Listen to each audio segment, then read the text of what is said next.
Les decíamos antes de la pausa, vamos a hablar de plaguicidas. Hay una jornada bien interesante que se va a desarrollar hoy en el Palacio Legislativo, ya le vamos a estar dando algunos detalles. Vamos a recibir y a conversar en este ratito con Damián Marino.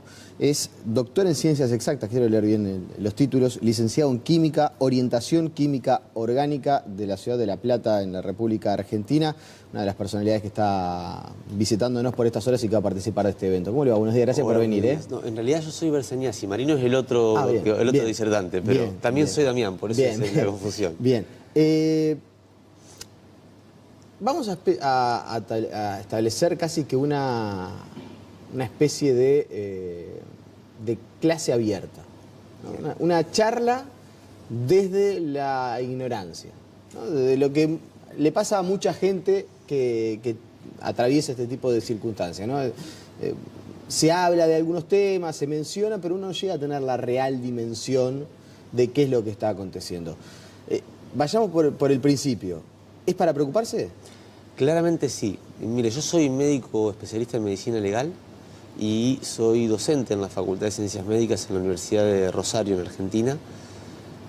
Nosotros estamos identificando, a partir de que vamos recorriendo distintas localidades de la República Argentina, estamos identificando un incremento de algunas enfermedades que no eran enfermedades habituales en nuestros territorios ni en nuestros pueblos y que empiezan a aparecer con una fuerza que nos preocupa, no solamente por quienes hoy padecen los problemas, sino por los que todavía no están acá y van a ser concebidos por personas que ya tenemos un daño genético muy importante a partir del impacto de los agroquímicos. ¿Ya hoy tenemos un daño genético importante? Sí, y esto lo ha demostrado un volumen muy importante de trabajos científicos que están publicados, entre ellos los que ha desarrollado un equipo dirigido por la doctora Delia Ayaza en la Universidad Nacional de Río Cuarto, en Argentina, que han identificado cómo los niños de productores que utilizan agroquímicos en su actividad cotidiana tienen alteraciones genéticas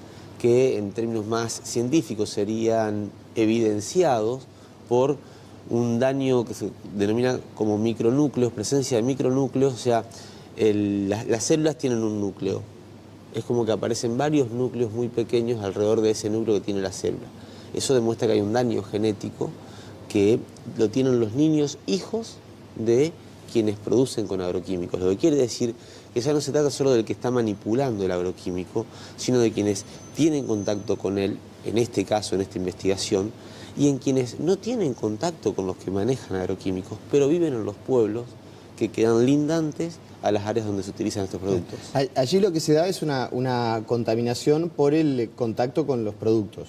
Sí, nosotros lo que tenemos son dos tipos de contacto, un contacto directo y un contacto indirecto. El contacto directo es el que está manipulándolo, el que lo aplica o el que está sentado en el patio de su casa, tomando un mate, hablando con su compañera, con su compañero, con sus hijos, y mientras está sentado en el patio de su casa recibe lo que se denomina la deriva de las fumigaciones o de las pulverizaciones que se hacen incluso a kilómetros, porque hay trabajos que han demostrado que determinadas partículas, por el peso molecular que tienen, son capaces con los vientos de trasladarse kilómetros, no 50, 100 o 500 metros. Entonces, ese es un tipo de contacto que es el directo. El otro es el indirecto, que es el que todos nosotros estamos expuestos porque nosotros comemos, nos alimentamos con productos que en su fase de producción han recibido químicos o han sido alimentados, en el caso de los animales, con productos que recibieron químicos en su fase de producción. Y contrariamente a lo que se nos dijo durante mucho tiempo, esa química no desaparece por arte de magia cuando toca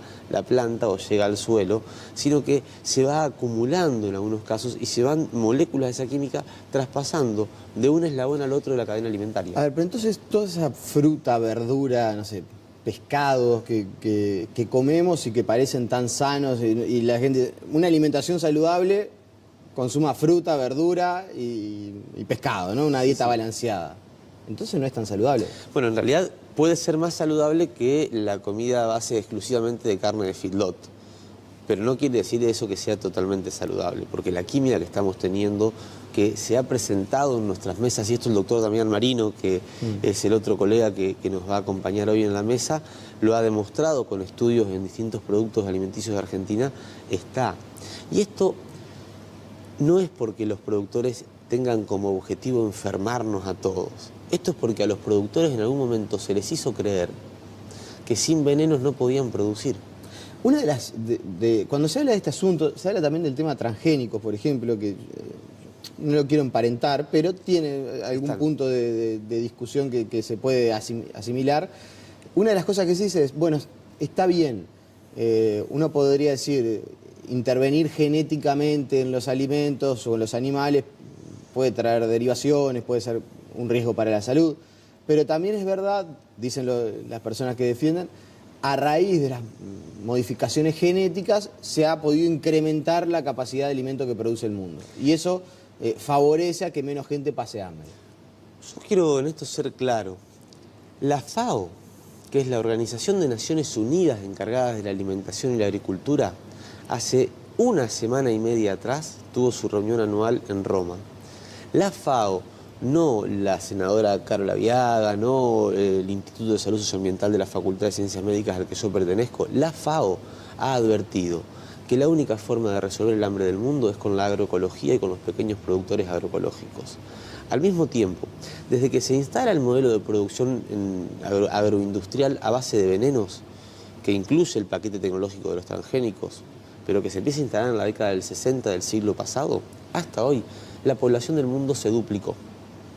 La producción de eventos y de commodities agroindustriales se triplicó y los hambrientos del mundo se aumentaron en 1.5. Esto lo dice la FAO, son datos oficiales de la FAO, no lo estamos diciendo nosotros. ¿Y esto qué quiere decir? Que es falso, que necesitamos echar mano a la tecnología de la transgénesis y del agroquímico o el veneno para poder producir más alimentos. Hoy el 50% de los alimentos que se producen en el mundo los producen los pequeños productores de las familias campesinas e indígenas.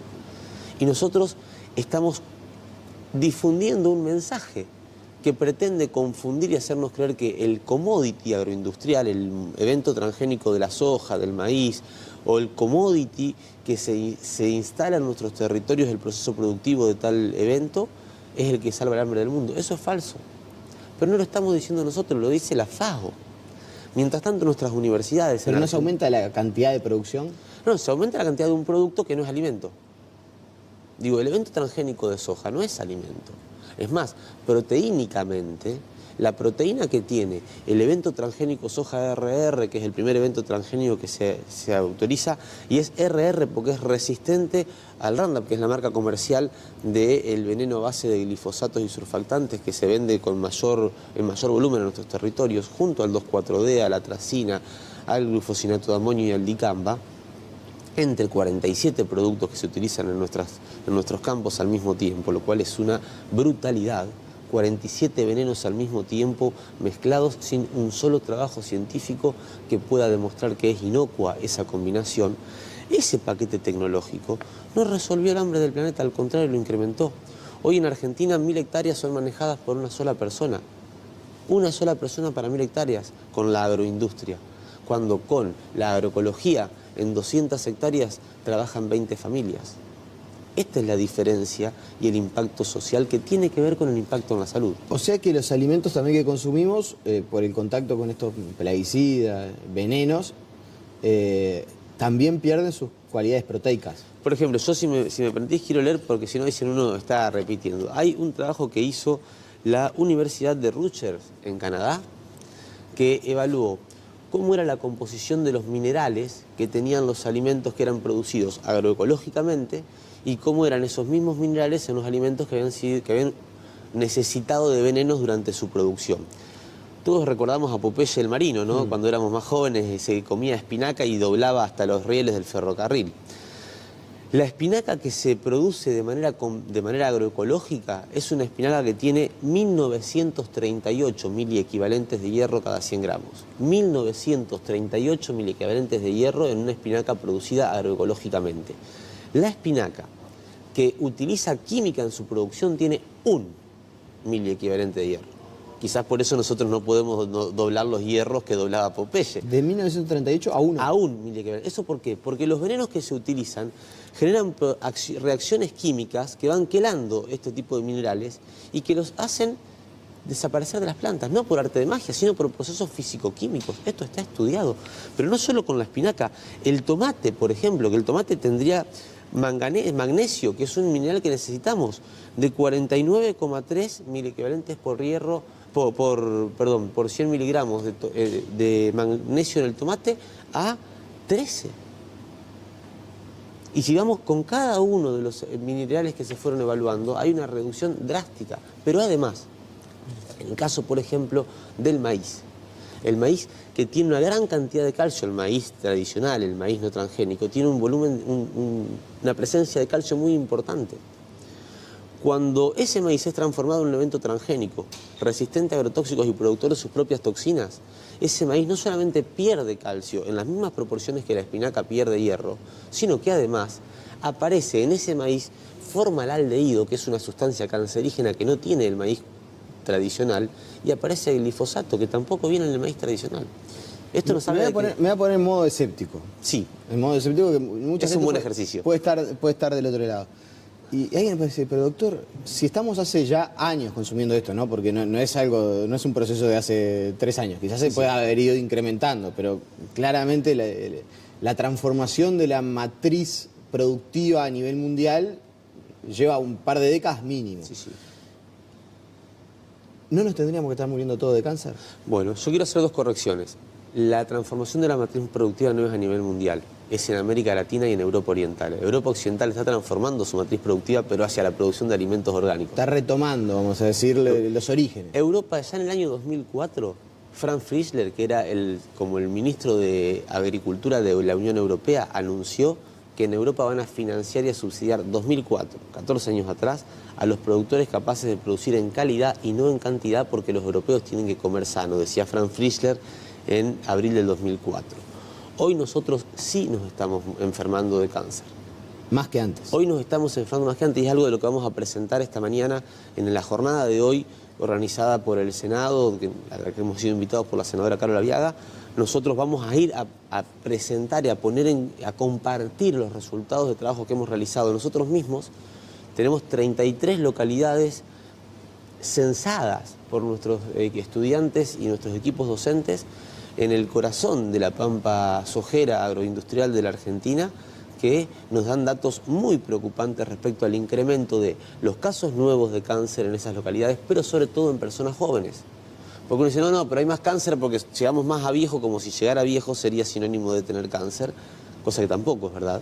Pero estamos encontrando incremento de cánceres en personas jóvenes, sobre todo linfomas no Hodgkin, leucemias, pero además estamos encontrando un incremento de hipotiroidismo que es abismal. El hipotiroidismo, que es esta falla en la glándula tiroides, es una expresión de que a nivel hormonal estamos funcionando mal. Algo está ocurriendo, que nuestras glándulas y nuestras hormonas no funcionan. Y si nuestras glándulas no funcionan, es como si en una orquesta le alteramos al director. Eso es para las personas que están en contacto directo. E indirecto también. Quienes están incorporando agroquímicos a través de sus dietas empiezan a tener otro tipo de problemas, en menor medida que las que están en exposición directa, claramente por los volúmenes, por los tiempos de contacto y por la secuencia en la que son expuestos. Aquí en el Uruguay trascendió hace algunos días que un estudio arrojó que el 96% de los peces analizados en el Río Negro y en el Río Uruguay contenían residuos de plaguicidas en su tejido muscular. El 96%. Esto, habida cuenta de la experiencia que ustedes tienen, yo decía en la previa de la entrevista, Argentina está, si bien Uruguay tiene científicos de primera línea, por un tema de escala, Argentina ha avanzado bastante en este asunto. ¿Es un dato muy preocupante? Claramente. Si casi 10 de cada 10 peces que están en nuestros ríos, que son una parte esencial de la cadena alimenticia, más allá de su impacto ecosistémico, están contaminados. Si nuestras frutas y verduras están contaminadas, a ver, salen de Uruguay las noticias de la miel contaminada con agroquímicos, de la carne contaminada con químicos, de las verduras contaminadas con químicos. Esto ha sido noticia en este país hace no mucho tiempo, y en Argentina ocurre lo mismo. ¿Alguien puede realmente en su sano juicio creer que con la tierra contaminada, con el agua contaminada, con los peces contaminados, con las plantas y las verduras y las frutas contaminadas, nosotros no vamos a estar contaminados. Bueno, yo me imagino a mucha gente del otro lado diciendo, ¿cómo hago para escapar de esto, no? O sea, ¿existe la posibilidad de que yo no me alimente con este tipo de productos? O sea, el que está del otro lado, que debe estar escuchando azorado, impactado, ¿no? Porque lo que yo siempre digo, no siempre nos podemos dar la oportunidad de hablar de estos asuntos. ¿Cómo hago? ¿Cómo hago para tratar de evitar este contacto con estos productos? Yo creo que el primer punto es no escapar, porque escapar nunca lleva a buen puerto. Y en todo caso es una salida individual. Yo me escapo y el resto que se embrome. Nosotros creemos, y lo digo como médico, como trabajador de la salud, que acá lo primero que tiene que haber es una decisión de fomentar políticas para la transición hacia un modo de producción libre de venenos. Nos han hecho creer que la única forma de producir es con venenos, y lo cierto es que si tiene veneno, no es alimento. Entonces, el primer punto es que hace una decisión política que tiene que hacer en la región. Digo, en Argentina estamos muy atrasados, pero muy atrasados en este tema, de empezar a estimular la producción de alimentos en territorios sanos, es decir, producciones libres de venenos. Y para eso tiene que haber una política de acompañamiento del Estado hacia los productores. De esto no tengo dudas. Ahora, mientras tanto, ¿qué hacemos? Privilegiar, o sea, que el Estado decide una política de privilegiar y apoyar, de alguna manera, de incentivar y estimular que la gente produzca sin veneno. Absolutamente, pero además eso lo que hace es garantizar que más gente tenga trabajo. Más gente teniendo trabajo en sus territorios, hay menos éxodo hacia las grandes ciudades, hay más arraigo, hay recuperación de territorios sanos que nos permiten construir nuestras historias y reconstruir nuestras historias en nuestros lugares de orígenes. Eso también es parte de la salud. Al mismo tiempo, en simultáneo con esto, tiene que haber políticas de los que consumimos, de elegir qué consumimos. En vez de ir al supermercado a comprar las frutas y verduras que vienen empaquetadas, que están cargadas de venenos, porque si no, no podrían llegar en tan lindo estado, lindo entre comillas, ¿no?, a la góndola del supermercado. Después visualmente de transitar, claro, tantos kilómetros, vayamos a comprar al productor. Y vayamos a hablar con el productor, a comprar al productor que produce sin venenos, porque los hay. Hay productores que producen sin veneno, hay gente que todavía resiste el avance de estos modelos que son modelos adictos, modelos que son destructores de las cadenas ecológicas que nos permiten vivir. Nosotros como seres humanos seríamos unos necios si creyéramos que podemos estar al margen de los daños que le hacemos al territorio. ¿La producción orgánica es producción sin veneno? ¿Toda producción orgánica es toda producción sin veneno? Supuestamente sí. Nosotros lo que planteamos cuando hablamos de agroecología en vez de producción orgánica tiene que ver con que lo orgánico está asociado a un sistema de registros que son pagos para que alguien venga a ponerte el sello, la certificación de orgánico, y la agroecología se sostiene en la lógica del encuentro del productor y el consumidor para, a partir de ese encuentro y ese conocimiento, generar la confianza que permite no necesitar que venga un tercero a certificar, sino que yo, porque vivo cerca del que produce, porque conozco al que produce y sé dónde y cómo se produce, tengo la tranquilidad de que lo que se produce es libre de venenos. Y eso es lo que nosotros tendríamos que empezar a estimular. Vamos a tener que empezar a definir dónde comprar nuestros alimentos, sobre todo pensando en nuestros hijos. A ninguno de los que nos está escuchando o viendo esta mañana le hace gracia saber que cuando está con el amor que se cocina para alimentar a su hijo, preparando esa comida, estás preparando un caldo químico. Claramente que no, y no es mi intención generar un caos en Uruguay. Lo que estamos diciendo es, la situación es grave, no podemos hacernos los desentendidos. Tenemos que saber, yo como médico, a ver si lo puedo hacer más claro, lo primero que aprendí es que tengo que saber hacer un buen diagnóstico si quiero hacer un tratamiento adecuado. Si no, ¿cómo voy a definir qué tipo de tratamiento voy a hacer en alguien si no sé cuál es el diagnóstico? El problema que hemos tenido hasta ahora es que, en general, nuestros gobiernos han preferido no hacer diagnósticos para no tener que asumir responsabilidades después respecto al tratamiento. Nosotros entendemos que el diagnóstico está hecho. No podemos seguir negando que el veneno que se produce como veneno, se patenta como veneno, se vende como veneno y se aplica como veneno, no es veneno. Y si es veneno, daña la salud y la vida. Ni tampoco podemos seguir fingiendo entre nosotros de que acá no ha pasado nada en términos de salud. Que no se registre, que hace una decisión política de no registrar y de no generar la información primaria, no quiere decir que no esté ocurriendo. Una vez que hacemos eso, tenemos que empezar a transitar un camino hacia la agroecología que no es de hoy para mañana, pero que es necesario iniciar para en el menor tiempo posible limpiar nuestros territorios de commodities y de venenos. Bien, bueno, creo que fue bastante esclarecedor, me imagino. Usted dice, no quiero generar susto de la gente, pero queda la impresión, o por lo menos una especie de conclusión, que uno no sabemos lo que estamos comiendo. En realidad es la conclusión a la que uno llega. No sabemos lo que estamos comiendo. Es que no sabemos lo que estamos comiendo. En la jornada de hoy, y está invitada la comunidad a participar de esta jornada de hoy, nosotros vamos, en los distintos especialistas que vamos a estar participando de esa jornada, vamos a compartir información respecto a qué hay entre nosotros, que no sabemos qué hay y que está generando los impactos en la salud que estamos pudiendo encontrar. Viene un médico de Brasil, un investigador muy importante del Brasil, del campo de la salud colectiva de Brasil, el doctor Damián Marino, de la Universidad Nacional de La Plata, de la Argentina, que es quien ha llevado adelante investigaciones sobre la contaminación de agua, aire, peces, tierra y alimentos en nuestros territorios. Van a estar referentes de aquí, de este país. Uruguay tiene mucha gente trabajando muy en serio en estos temas y bueno, nosotros también compartiendo un poco de nuestro trabajo. Simplemente para dar algún detalle, por si a alguien le interesa, es este viernes, o sea hoy, de 9 a 19 en la sala Acuña Figueroa del edificio anexo, ahí del Palacio Legislativo, en el anexo como se lo conoce, se llama Jornada Impactos y Análisis de Plaguicidas en Humanos en Uruguay.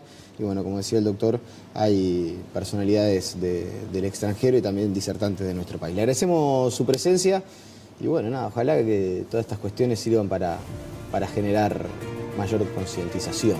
Bueno, yo les agradezco a ustedes la posibilidad de difundir esto, insisto, no con el objetivo de generar caos, sino con el objetivo de generar un aviso de que algo está pasando y que tenemos que organizarnos para poder transformar la realidad. Le agradecemos su presencia. Gracias. La pausa y seguimos con más noticias.